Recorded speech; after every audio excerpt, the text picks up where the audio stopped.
Good evening, everyone. Welcome to ULTV Study Abroad 101.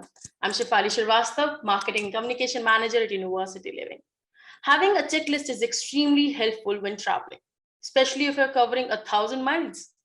As part of today's discussion, we'll look at one of the items on the checklist that a student should have if they're planning to study in USA.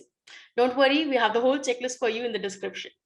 A US bank account is an absolute must-have item on the checklist for an international student traveling to the USA.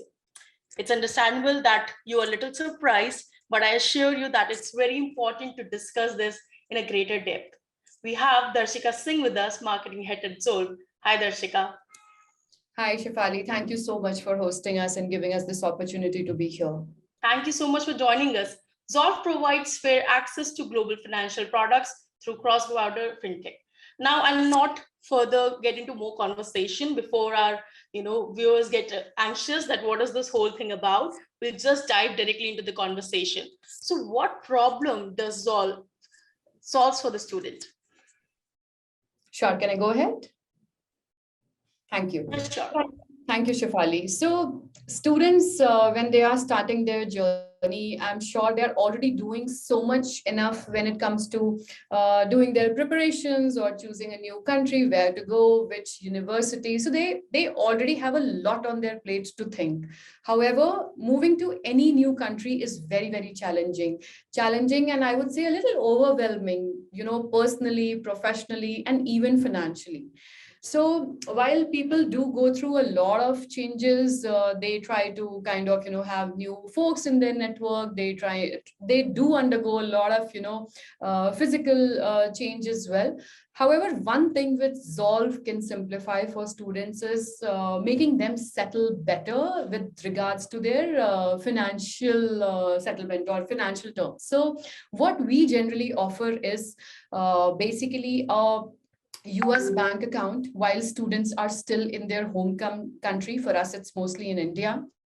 And this bank account comes with basically no fees, no minimum balance charge, and all you get a new country's bank account while you are there in India. Other than bank account, what else do we offer? So generally, we see here people are so used to the financial system, say when it regards to purchasing something or say transferring funds from say between you and me. We're so tuned to say UPI or Google Pay or when it comes to buying, there are a hell lot of options like a net banking or again pay wallets and other things, right? But when we go to a new country, the scenario may not be the same. Maybe there are no options like this available, and all we have to do is we have to find out what are the new ways how we transact, how we purchase items, how we kind of plan our living. So Zolve also gives a US credit card to the people who are now traveling this year. And the beauty of the credit card is in US, it is very, very difficult for a person or an immigrant who has recently gone there to get a credit card or any credit facility without having a good credit score. So it's like a chicken and egg problem. You need to have a credit score to get a credit card. And you don't get a credit card without having a credit score.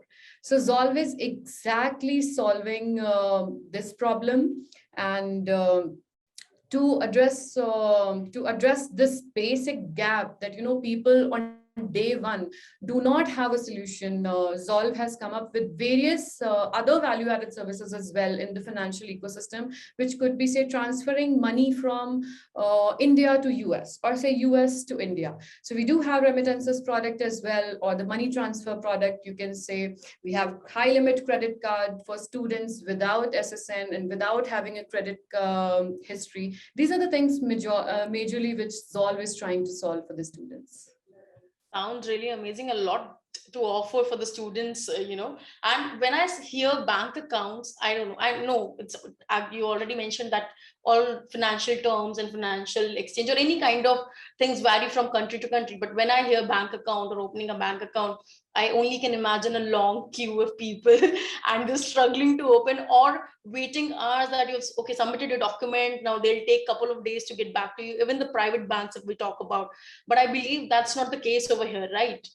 So absolutely bang on point. I should have highlighted this. So we have a bank account which is 100% digital. It just takes 5 minutes for you to open a US bank account while you are in India. And I think majority of people who are watching this right now, you would not have stepped into a bank for a quite long time now. We do everything on our net banking or say mobile banking or say phone banking these days, right?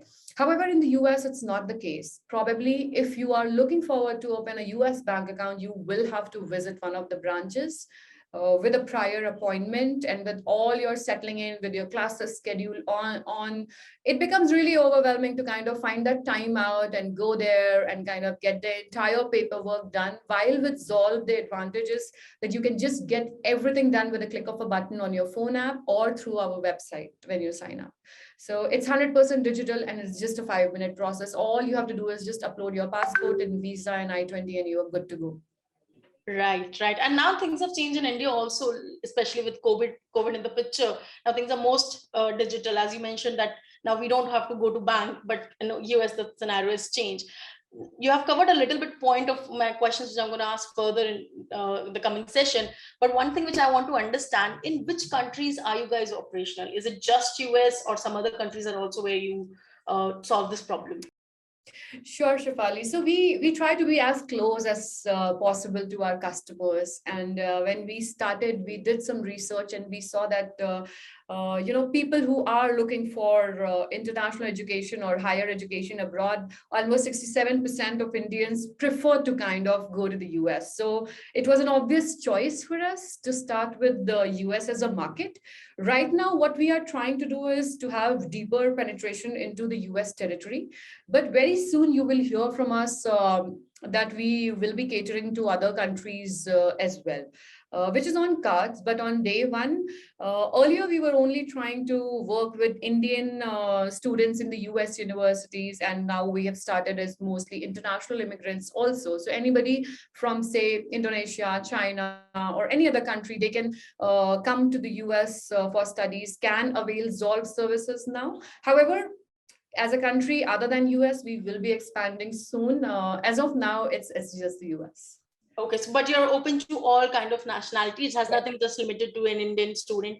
You're open to any student who wants to go to US. The country should be US, right? As of now, because the pattern shows us that when say 67 or 70% of Indians prefer doing their higher studies or any international studies from US, it makes sense to kind of do our best in that market first and then venture out into the other nearby countries. Where students prefer to go and do their studies. However, right now it is US and it is open for all nationalities in the US, not just Indians. So it also gives an opportunity for a lot of Indian students to refer their non-Indian friends across the campus and have a good referral bonus as like a side income from Zolve. Great, great. Thank you so much for pointing this out. And of course, does make sense. You're giving them global experience from here only. Right. Now I'm come to our third question. You have already mentioned a little bit snippets of this question in your previous answer. It's very overwhelming for students when they're traveling abroad and when they are going there after just their 12th, if they're going for undergrad, it's very difficult. If we're moving from one city to another city, that's only overwhelming for the parents and student. But traveling to 1,000 miles away from your home country. So what are the factors which you think a student should consider while studying abroad? Oh, great. So while I said we are solving only for one problem, but I'm sure the students go through a lot of it before they finally make their decision. But generally what we have seen by talking to our customers during our research and by talking to a lot of other industry players who facilitate the movement of the students, they typically highlight on the location. Location is very, very important. I think the primary thing people start with is which location they would want to study or go forward to study. Maybe there's a particular course which is, which is well taught at one particular location only, and then you would prefer only that location for your career. So that location plays a great and vital role. Other than location, I think language is also something which people do consider. And the nature of the course is what I would say, because I think students now are very smart. They have that clarity what they want to do, rather than at our time, of what I remember was like, we just used to do things and then realize, oh, this is working or not. But I think now these days, students plan their adventure way in advance. People know what they have to do, and students do have clarity of thought, I would say, that what course they would want to enroll in, what is that exact thing which will enhance their skill set, their current skill set, and what would actually help them in getting a better employment. So I would say employment or employability is another factor which people definitely consider. And sometimes we have also observed that people do consider the duration of the course as well before taking the final decision. And last but not the least, people, because we are in this space, we have seen this very, very closely, that the finance also is a major and a vital decision maker as to how much you would invest into this course, and what is the kind of return and investment out of this, and how will you kind of arrange the finance, whatever is required for funding of your education. Right, and very well said. Students these days have a better clarity in Yeah. what ways they want. And of course, in our times, we were either becoming an engineer, a doctor, or a government, of exam was there. And we can see the result of it. There are many engineers who have diverted their field of, persuasion for altogether. Right. Does make sense. And yes, finance does play a very important role. In fact, before the course selection also starts, I believe a lot of visa process involves financial numbers in that, right? True. Right. Now, why one should have a bank account before the land in US or any country, if I say, for example, why is it so important to have a bank account with me before I land over there? Why can't I just carry some cash or get it some exchange and everything done? Sure. So, very, very good question, Shafali. Why should somebody, and to be very honest, this is a problem which we as a company are struggling very, very hard, because people do not think about this. People will think about everything else, what you can carry, whether you can carry this masala, you can carry that masala or not. But there is absolutely no discussion as to how you would manage your finances, and why is it so important to have a bank account on day one when you land. Because see, there are some very smart customers also. While many people, or a majority of immigrants who are moving this fall season, they have to learn a lot from these smart ones. Is some people were very smart. When the exchange rate was floating around 78, 79, they had opened a Zolve account with us, and they have moved majority of their education funds into a Zolve account at an exchange rate of say 79 or 78. It started with 76, right? But now that same exchange rate is way, way, way higher, right? And people who are going even later, and if they are thinking that they will go and do this there, they will be incurring more losses.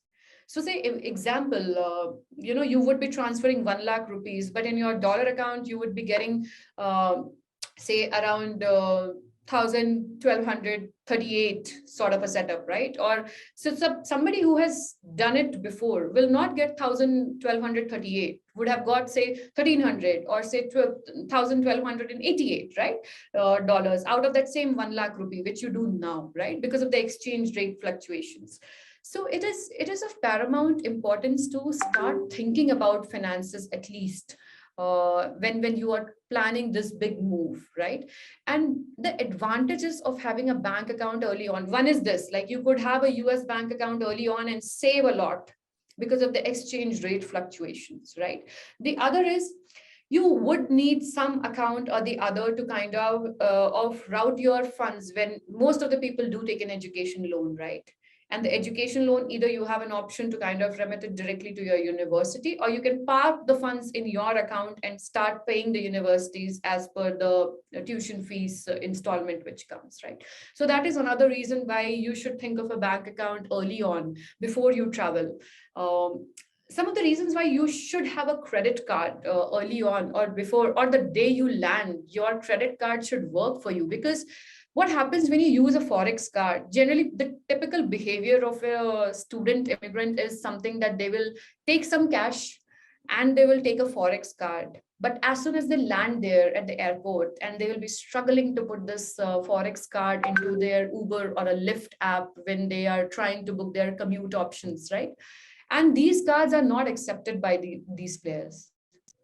So ultimately, what will happen? You will start putting your Indian credit card pins and numbers in these apps, and again, you will have a huge loss with the kind of interchange which is required from domestic to international changes.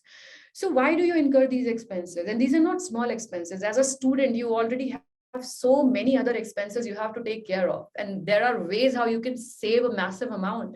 Why not? So what happens when you think early on, you have your credit card working as soon as you land, right? First is you start building up a credit score as soon as you land. As soon as you do your first transaction, you are taking one step ahead than anybody else, who's thinking of, doing it later, to build your credit history. And in US, credit history is very, very important, right from, say, getting a telephone connection to an internet connection, or say to renting a car or renting a house. Everything needs your credit score. So what you're doing is, by thinking early on of a bank account or a credit card, you're only helping yourself or enabling yourself for a better future in the US for your going forward. So you have your credit history being created from day one when you land in the US, and within, say, 3 months, 6 months, or 12 months time, you are well equipped to kind of have the best bargains over all these expenses which you would incur.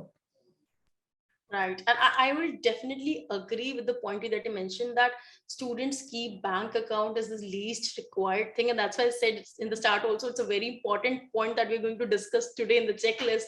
And why we can relate, because this happens with accommodation also. They don't consider accommodation that important. They think, okay, we'll reach over there, we'll find some, apartment, or we'll live with a friend, or uni halls. But they don't consider the financial factor again comes into picture, that how much finance they will incur, loss, and they'll incur while doing all this A/B testing. So definitely, that makes sense. And you mentioned credit score. I'll definitely come to this, circle back to this point, because there are many financial terms or jargons, I'll say, that are literally jargons for us who doesn't have knowledge about the US bank system. Now, before we move to that part, I want to understand what documents one need as a student for opening a bank account in US. So when it might depend from bank to bank, but for Zolve, I can say it's the most simple process. What we need from you is your passport, a valid visa, and an I-20. These are only three things which we need from you to kind of get started on Zolve. Some of the other things maybe which are required is a US address proof sort of a setup. And in fact, when you open a Zolve account, you can also use the Zolve account as your address proof going forward. So these are three things for Zolve. You just need your passport, I-20, and a visa to get started on our journey. Okay, so I was actually a little lost at I-20. So is it the next financial jargon that we're going to discuss? No, it's not actually a financial jargon, Shifali. It is something which all the students watching this are very well aware. So I-20 is another document which they receive from the universities as a confirmation for their admission to their universities. So that we take as a record that we know, okay, this student has got an admission for this particular course at a particular university. Perfect, perfect. So are these similar documents required for any kind of bank account? I understand that the document submission may vary from bank to bank, but there are few basic documents which will be asked at every bank. So are these the same documents? Yeah, these are primarily the same documents which are generally. So I would like to mention this as well, that Zolve is the front end fintech partner, and we have partnered with a US based bank called CFSB, Community Federal Savings Bank, and the requirements are predominantly same. So these are the requirements of a US bank which needs these documents. Perfect. Now I'm coming back to my previous part where you mentioned credit score and all that. So what are the popular financial jargons and why these jargons should, for a student, why they need to be aware about these jargons? Sure. So let's start with, because you've been talking about credit score, let's start with credit score and credit history. So these are two things which the students will hear quite frequently in their journey. And as I have mentioned that, credit history is nothing but your credit behavior, how you have how credit worthy individual you are is reflected in your credit history. And it's just a record of whether you have paid your dues on time or not, any history of bankruptcy, delinquency, etc. So it is around that. And I'm sure when people start, they should take into consideration that they should have a good credit score. In US, FICO score is quite common, which is just like a 3-digit number, starts from say 300 to 850. The higher it is, the better it is for you to negotiate any deal. And again, this is the most widely and most popular score which is used across the US and accepted. And as I said, it just shows the credit worthiness of the people in the US. Is it, sorry to interrupt you, is the same credit score system that we have in India?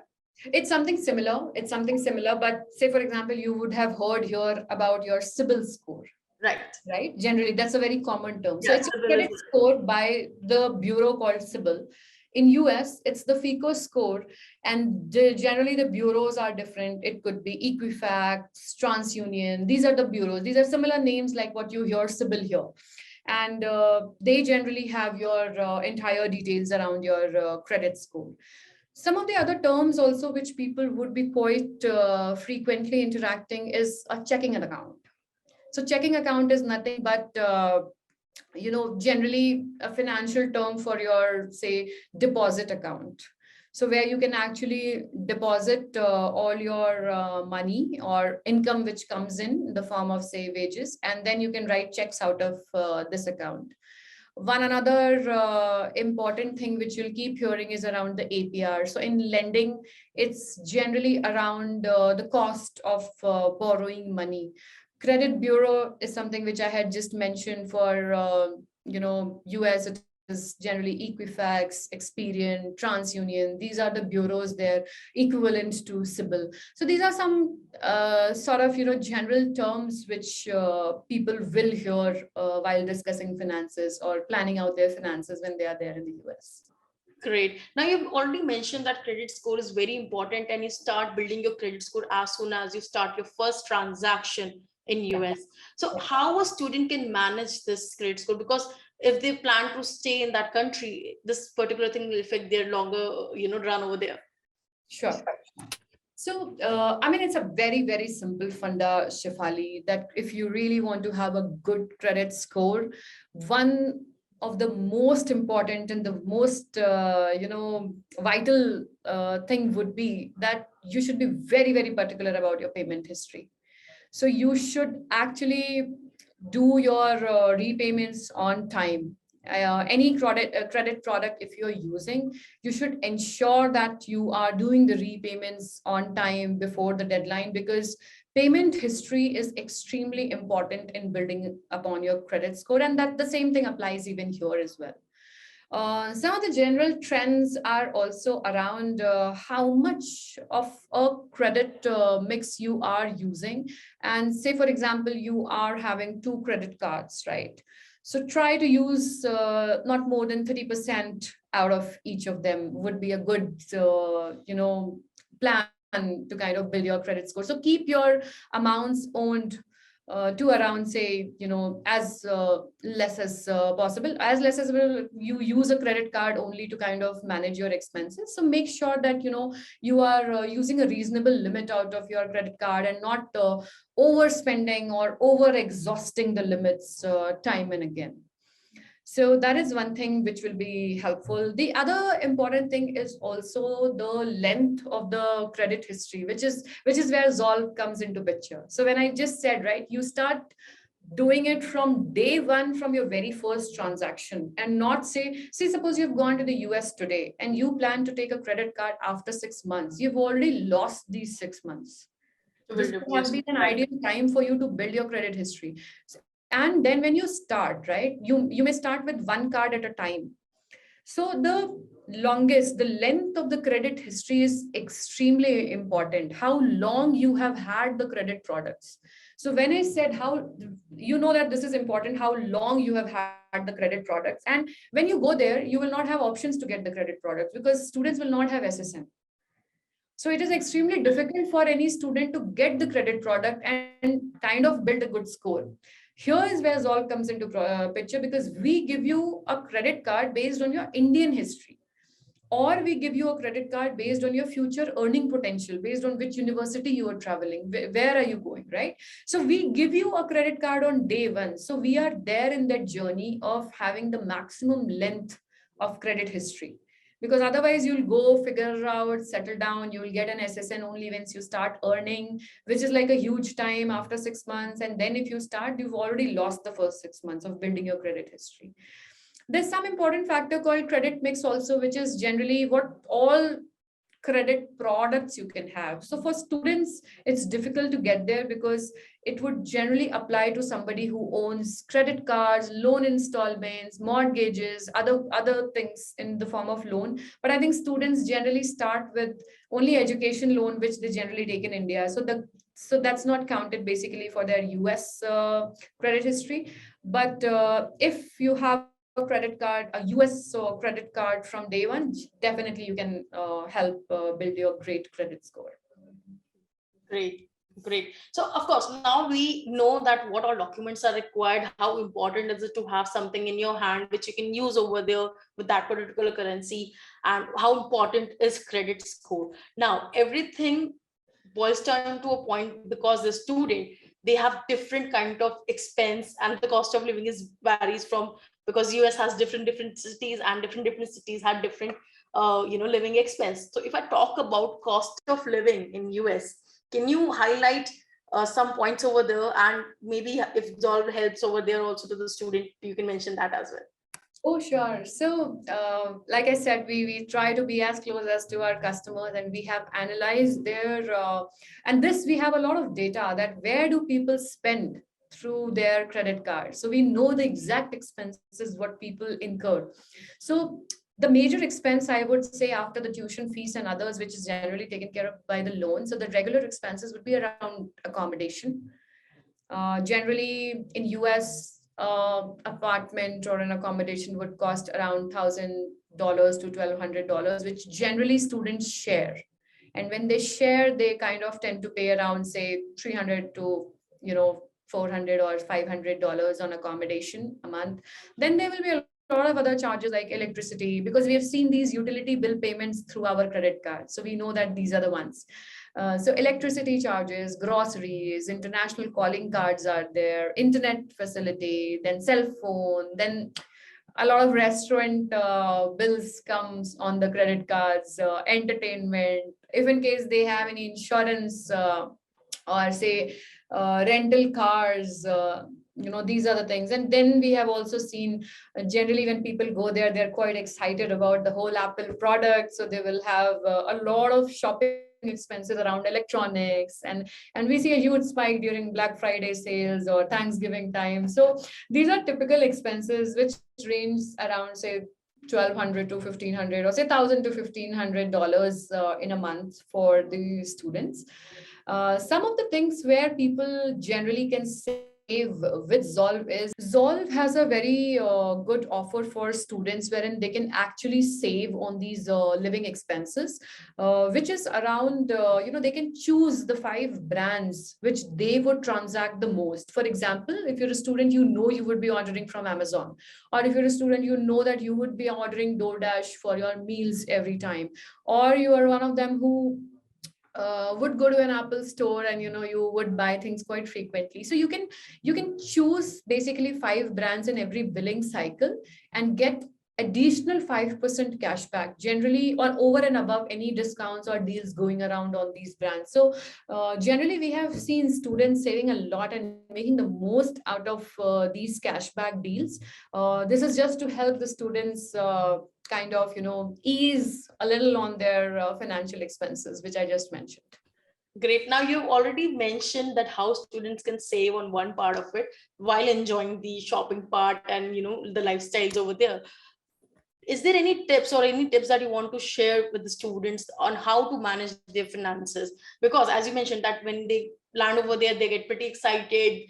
Of course, when there is a sale, they go mad about the sale, Apple products and all that. So it's, just because they're excited, sometimes they spend a lot.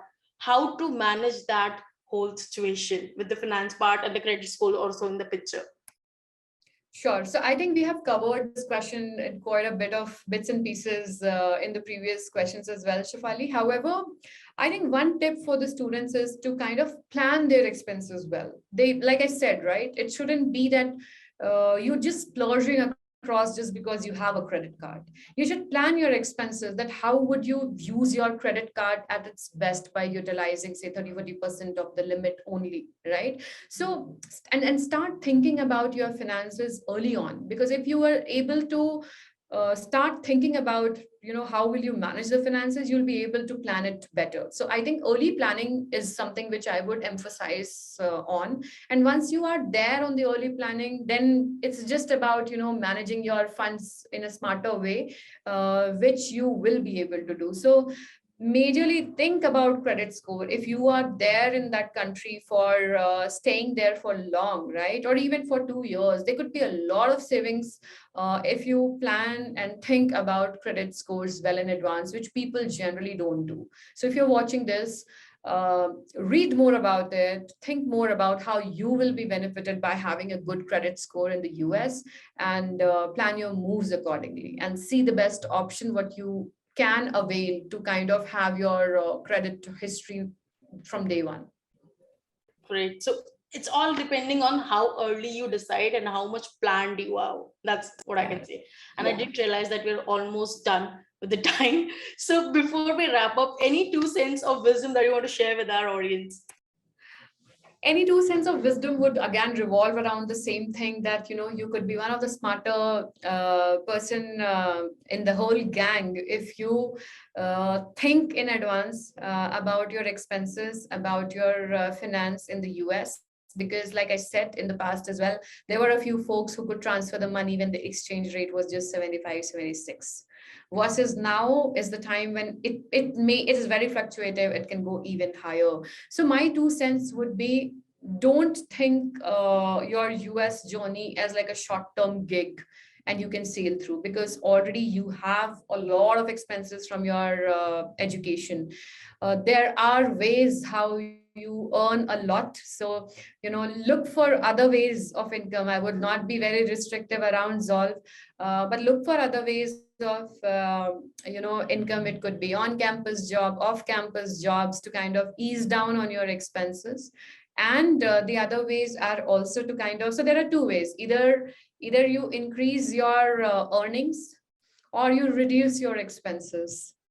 So there are, I mean, just fight these two battles, how you can do both. So increase your earnings, as I said, look for opportunities, and why not? There would be something with the other, because majority of students do kind of, get engaged in some assignment or the other once they are there in the US. And the other is reduce your expenses. Now, reducing your expenses is in your hands completely, right? I'm not saying don't live your life in the new country, but just be one of those smart folks who's living the life, enjoying every bit of it, but a bit smartly. So like I said, you have options, go spend, but also earn cash back on it. So that's one way of how you are saving, right? So think of options, read about it, don't take a decision in haste.